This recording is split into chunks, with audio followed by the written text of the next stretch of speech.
Olá, diletos alunos! Hoje nós vamos falar sobre vozes verbais.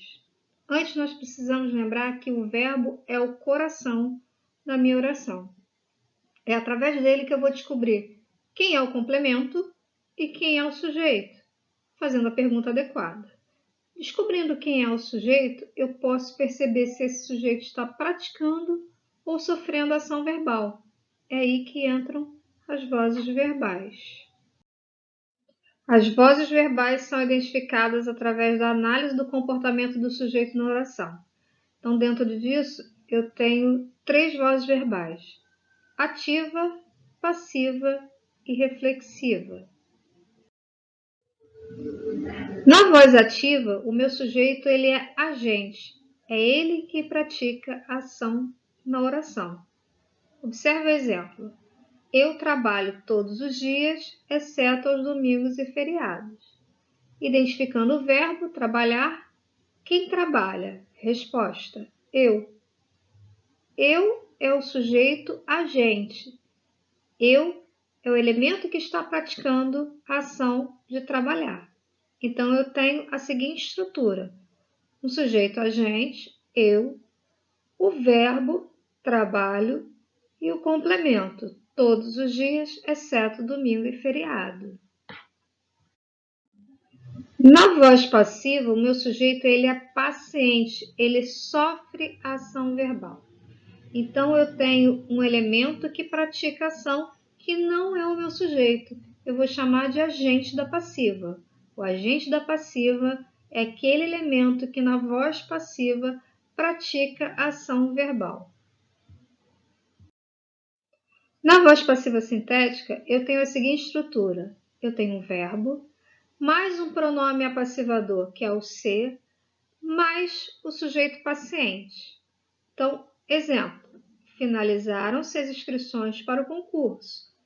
Eu tenho o verbo finalizar, mais o pronome ser, mais as inscrições para o concurso, que é o elemento que não pratica ação verbal.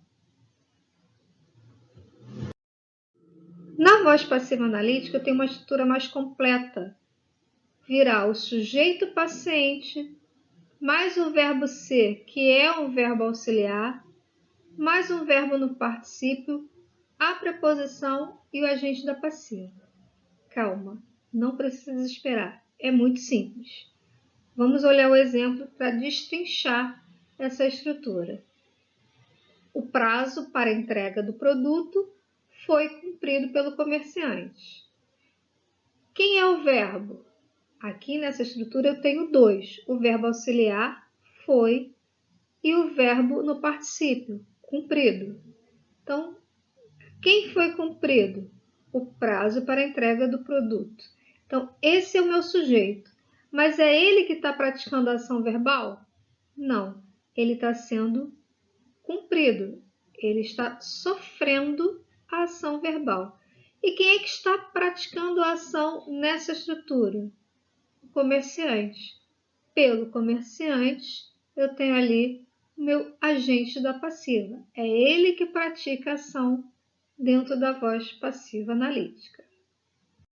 Uma dica importante é que existem outros verbos que podem aparecer como verbo auxiliar. Verbo ser, estar, permanecer, ficar, andar, viver. O usual é encontrarmos o verbo ser. Da mesma forma que o mais comum é encontrarmos a preposição por e as suas formas contraídas, pelos, pelas, na voz passiva analítica. Na voz reflexiva, eu tenho o sujeito que pratica e sofre a ação verbal ao mesmo tempo. Um exemplo, a vítima machucou-se gravemente no acidente de carro. A vítima pratica a ação e sofre o acidente ao mesmo tempo. A estrutura é sujeito, mais o verbo e o ser, junto com o complemento. A vítima, sujeito, machucou-se gravemente no acidente de carro. Na voz reflexiva recíproca, existe uma ação de reciprocidade, uma via de mão dupla, quando eu tenho um sujeito que pratica ação e recebe a mesma ação de outro elemento. Então, um exemplo, eu, meus irmãos e meus primos damos-nos bastante bem. Eu me dou bem com os meus irmãos e os meus primos e eles se dão bem comigo. Sofia e Lucas amam-se. Sofia ama Lucas e é amada. Lucas ama Sofia e é amado. Então, eu tenho uma ação recíproca. Existe uma atividade que é a passagem da voz ativa para a voz passiva. Pode ser para a voz passiva analítica ou sintética. Vamos ao exemplo da voz passiva analítica. Eu tenho duas orações. O arquiteto desenhou o esboço do edifício. Essa oração está na voz ativa. Eu tenho o arquiteto, que é o meu sujeito que pratica ação, é o sujeito agente. Eu tenho o verbo desenhar e eu tenho o objeto, que é o esboço do edifício. Transformando em voz passiva analítica, vai ficar o esboço do edifício foi desenhado pelo arquiteto. O que aconteceu? Meu sujeito da voz ativa se transformou em agente da passiva. O arquiteto, que antes estava desenhando, passa a ser o agente da passiva. Eu tenho o objeto da voz ativa que se transforma em sujeito da passiva. Então, o esboço do edifício, que era o complemento, passa a ser o sujeito na minha voz passiva analítica. E o que acontece com o verbo? Eu passo a ter um verbo auxiliar, que é o verbo ser, e transformo esse verbo, o verbo principal, na forma do particípio. Então, eu tenho foi desenhado. Na passagem da voz ativa para a voz passiva sintética, eu tenho o acréscimo do pronome ser.